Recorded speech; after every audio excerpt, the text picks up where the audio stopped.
চারিদিকে কত কিছু ঘটছে, মুখে মুখে ঘটনা যা রটছে, আড়ালে প্রকাশ্যে যা বলছে, তাই নিয়ে ক্যামেরা চলছে, ক্যামেরা চলছে, ক্যামেরা চলছে, ক্যামেরা চলছে।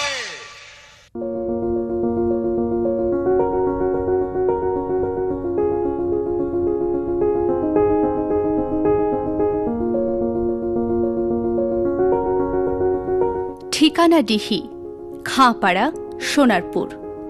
চারপাশে সবুজের মেলা, মাঝখানে একটা স্কুল, দীক্ষা এডুকেশন ট্রাস্ট।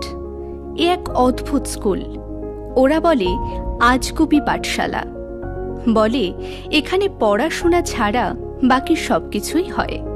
মজা করেই বলে, কিন্তু ব্যাপারটা কিছুটা হলেও সত্যি। এখানে 1 থেকে 4 পর্যন্ত প্রাইমারি স্কুল আছে, কিন্তু দীক্ষার কাজ এখানেই শেষ নয়। ক্লাস হয়ে যাওয়ার পরে এখানে নানা রকমের হাতের কাজ শেখানো হয়। মহানন্দে বাচ্চারা সেসব শেখে।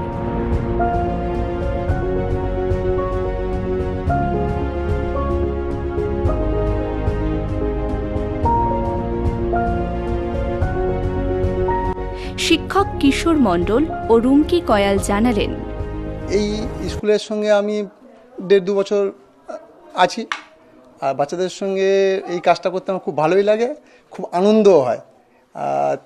তার জন্য আমি এই কাজটা ব্যক্তিগতভাবে খুব পছন্দও করি। ওদেরকে হাতে ধরে শেখানো হয়, হাতে ধরেই শেখানো হয়, আস্তে আস্তে স্টেপ বাই স্টেপ আস্তে আস্তে শেখানো হয়, যাতে ওরা বুঝতে পারে। একসাথে শেখায় না, আস্তে আস্তে শেখানো হয়। আমি প্রথমে যখন এখানে আসি তখন আমি ড্রয়িংয়ের শেখানোর জন্য আসি। তো তারপরে আমার কাগজের কাজও কিছু কিছু পারতাম। তো এবার বাচ্চাদের সঙ্গে কাগজ নিয়ে বসতাম, কাজ করতাম। তারপরে ভাঁজে মানে ভাঁজ করতে করতে হয়তো একরকম শেখাতে চাইতাম, তো অন্য রকমও হয়ে যেত অনেক সময়। তো সেগুলো মানে কাগজ নিয়ে মানে খেলা করতে খুব ভালো লাগতো, আর মানে বাচ্চাদের সঙ্গে বসে বসে কাজ করতেও খুব ভালো লাগতো। এইভাবেই শিক্ষার্থীরা বলল তাদের কথা। ড্রয়িং শিখেছে, মাটির কাজ শিখেছে, পেপার দিয়ে হাতের কাজ শিখেছে, এইসব। আমার এই সব কাজগুলো করতে খুব ভালো লাগে। আমি এই সব কাজ 2-3 বছর ধরে করছি। আর পড়াশোনা শিখতে ভালো লাগে এবং কাগজের পাকা বানাতে ভালো লাগে আর লিখতে ভালো লাগে। পড়াশোনার ফাঁকে ফাঁকে হাজারো মজা।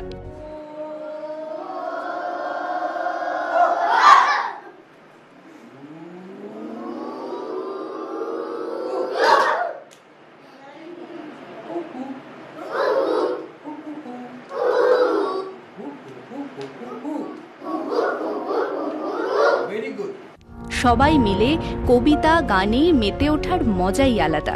মিথ্যে কথা শঙ্খ ঘোষ, লোকে আমায় ভালোই বলে, দিব্যি চরণ সই, দোষের মধ্যে একটু নাকি মিথ্যে কথা কই। বই তো পড়ো, টই পড়ো কি একটু কাটি ছড়া, বই পড়াটা মিছেই যদি না হলো টই পড়া। বলবে সবুজ ওরা মোটা, চিপানকেল চিপাটা, গন্ধ কবুল হিজি বিজি, নোরাক মিশন ভেরি বিজি। এই স্কুলের এক প্রাক্তন ছাত্রীর তত্ত্বাবধানে গড়ে উঠেছে একটা ফুটবল দল। তারা নিয়মিত অনুশীলন করে।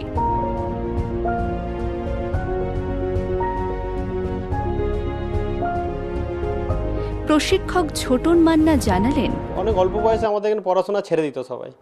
কেউ ভ্যান ঠেলতো, কেউ রাজমিস্ত্রি কাজে যেত, কেউ এখানে ওখানে আর কি ঘুরে বেড়াতো, বট গাছে করে আড্ডা মারতো, ভুলভাল কাজ করতো। তো সেইটার থেকে আমরা ওই যখন ফুটবল ক্যাম্পটা আরম্ভ করি, তার থেকে আমরা অনেক পরিবর্তন দেখতে পেলাম। তো আমাদের দীক্ষা এডুকেশন ট্রাস্ট আমাকে প্রচুর সাহায্য করেছে, মানে সব রিক্রুটমেন্ট কিনে দেওয়া, বল কিনে দেওয়া, যাবতীয় সাহায্য প্রথম শুরু করার থেকেই এখন আমাদের স্কুল। তারপর ভাবলাম যে আরও কী করা যায়, স্যারের সাথে আলোচনা করলাম। স্যার বললো সোলার ট্রেলিং একটা আরম্ভ করা যেতে পারে। তো আরও মানে যদি আরও বাচ্চাদেরকে কীভাবে ইনভলভ করা যায় তারপর আমরা আরও ভাবলাম বাচ্চাদেরকে ইংলিশ শেখালে আরেকটু ভালো হয়, বাচ্চারা বিদেশি কোচের কাছে গেলে যাতে ইংলিশে কথা বললে যেন বাচ্চারা বুঝতে পারে। তো স্যার আর আমি মিলে এটা স্টার্ট করলাম। তো বাচ্চারা দেখলাম অনেক আনন্দ পাচ্ছে শিখে, বা দু একটা যখন বিদেশি কোচের কাছে যাচ্ছে, মোহনবাগান, ইস্টবেঙ্গল বলো, অনেক জায়গায় ট্রায়ালে যেতে হয়, তো সেখানে গিয়েও বাচ্চারা দেখছি বুঝতে পারছে ওদের কথাগুলো। তো এর দিক দিয়ে আমাদের অনেক সফল এসছে। তো আর একটা যে আমাদের এই একাডেমিটা করে আজকের প্রায় 130 জন বাচ্চা। তো এর মধ্যে একজন আছে ব্যাঙ্গালোর এফসি, এই একটা ছেলে হচ্ছে এই মানে আর 15 তারিখ মনে হচ্ছে রাজস্থান যাচ্ছে। ইস্টবেঙ্গলে আছে প্রায় 8 জন মতো, আমাদের সিএফএল খেলছে প্রায় 15 জন মতো। তো এই করে আমরা অনেক এগিয়ে গেছি। এখানে কম্পিউটার শেখানোরও ব্যবস্থা আছে।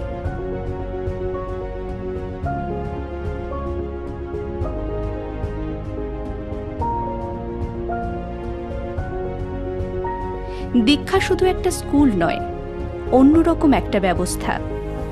এখান থেকে পাশ করে যাওয়া ছেলে মেয়েরা যে কোনো সময় স্কুলে চলে আসতে পারে, যোগ দিতে পারে স্কুলের যে কোনো অনুষ্ঠানে।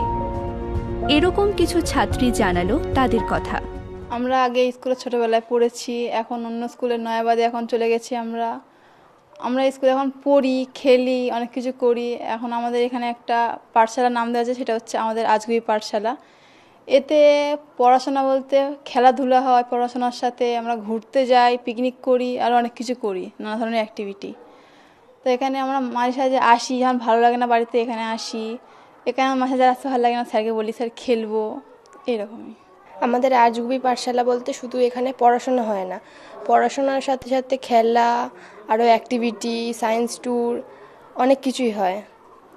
আমরা এখানে খেলি, আমাদের ভালোই লাগে এই আজগুবি পাঠশালাতে। এখানে রয়েছে একটা লাইব্রেরি, ছাত্ররা তাদের ইচ্ছে মতো বই নিয়ে পড়তে পারে।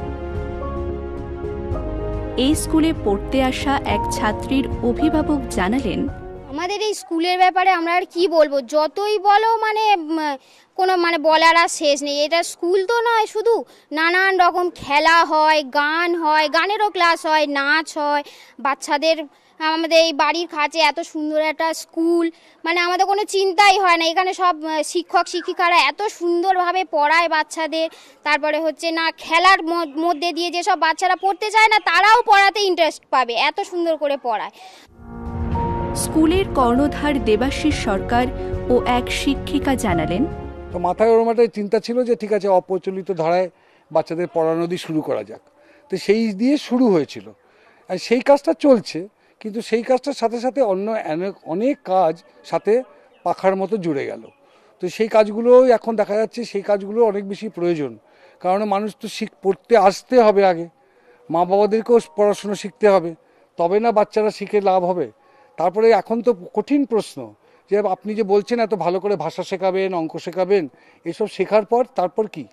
তারপর তো কিছু করার নেই, তারপরে তো আমাদের কোনো কাজ নেই, চাকরি নেই। আজকে যদি 14-15 বছর ছেলেমেয়েরা যারা আমাদের স্কুল থেকে পাশ করে বেরিয়ে যাওয়ার পর এই প্রশ্ন আমাকে করে, সত্যি আমার কাছে খুব অসহায় মনে হয়। তার মানে মূল সমস্যাটা আরও গভীর। তো এর মধ্যে এই অঞ্চলে অন্যান্য বাচ্চাদেরকে বিপথে নিয়ে যাওয়ার জন্য সমস্ত রাস্তাগুলো পরিষ্কার। এখানে যত্রতত্র নেশার জিনিস পাওয়া যায়, এখানে যত্রতত্র মেয়েদেরকে লাঞ্ছিত হতে হয়। পরিবারে অর্থনৈতিক সামাজিক সমস্যাটা একটা এমন জায়গায় এসে দাঁড়িয়েছে যে সংসারে শান্তি নেই, অভাব। তার মধ্যে এই বিশৃঙ্খল একটা জীবন ছেলে মেয়েদের মধ্যে চলে আসছে। মোবাইল একটা ভয়ঙ্কর নেশার মতন। তো সেই মোবাইলের হাত থেকে তাদেরকে রেস্তাই দেওয়ার জন্য কিছু অ্যাক্টিভিটি দরকার। পাড়ার ছেলে মেয়েদেরকে বড় এই ছোট আজগুবি ছেলেরা আসছে, এটাই আমাদের আশা যে এরা আস্তে আস্তে এরাও এই কাজটার মধ্যে একটা ভালোবাসার একটা সামাজিক দায়িত্ব হিসেবে মনে করুক, যাতে আমরা চলে গেলেও এই প্রতিষ্ঠানটা বেঁচে থাকে। আমরা তো মূলত ছোটদের বাচ্চাদের নিয়েই কাজ করছি, ছোটদের নিয়েই পড়াশোনা। এবার অনেক বাচ্চারা এই যে যারা আছে এরা অনেক দিন আগেই বেরিয়ে গেছে স্কুল থেকে, তাও এখন স্কুলের সঙ্গে যুক্ত। হ্যাঁ, এখন তো ছোট বাচ্চাদের নিয়ে আমাদের মূলত কাজ হচ্ছে ঘরে বসে পড়াশুনো, মানে সেই রকমভাবে হয় না। বাইরে খেলার মাধ্যমে বা ছবি এঁকে সেটা দিয়েই ছবি এঁকে যে পড়াশুনো করা যায় সেইভাবেই আমাদের শেখানো। বা একটা ছবি আঁকার মাধ্যমে যে কোনো গল্প তৈরি করা, গল্প বলা, এইভাবে করা হয়। আর এছাড়া 10:30টার সময় পেয়ার লাইন শুরু হয়। পেয়ার লাইনে তো বিভিন্ন রকম অ্যাক্টিভিটিস থাকে, হ্যাঁ, তো তার মধ্যে নাটক করা হয়, কবিতা, আরও গান, সমস্ত রকম ছোট ছোট অনুষ্ঠান করানোর জন্য আগে থেকে আমাদের প্রিপারেশন নেওয়া হয়। মুক্তির মন্দির সপানো তারে কত প্রাণ